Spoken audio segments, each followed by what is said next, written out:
আসলে আমরা অনেকেই একটা বিষয় অবগত নয়। বিষয়টা হচ্ছে আমরা ব্রাশ করি। ব্রাশ করার পরে আমরা নিজে আমি যেটা প্র্যাকটিক্যাল দেখা, অনেকে কিন্তু মিনিমাম 15-20টা বা 10টা অন্তত কুলি করি যতক্ষণ না পর্যন্ত পেস্টের গ্রানটা বা পেস্টের ফেনাযুক্ত পানিটা মুখ থেকে বের হয় নাই, ততক্ষণ আমরা কুলি করতেই থাকি।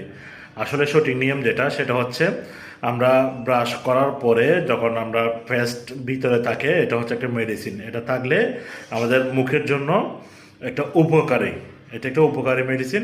তো আমরা আমাদের যেটা করতে হবে, ব্রাশ করার পরে আমরা শুধুমাত্র বেশি 3 থেকে 4টা কুলি করব। 3 থেকে 4টা কুলি করার পর মুখ ধুতে করবো, আর বেশি প্রয়োজন নাই। তাহলে আপনার দাঁত সুরক্ষা থাকবে, মুখের দুর্গন্ধ দূর হবে, আপনার যত পেস্ট ব্যবহার করার উপকারিতা পাবেন। ধন্যবাদ সবাইকে। ভিডিওটা ভালো লাগলে নিজের আপন মানুষদের শেয়ার করে দিন। আসসালামু আলাইকুম ওয়া রাহমাতুল্লাহ।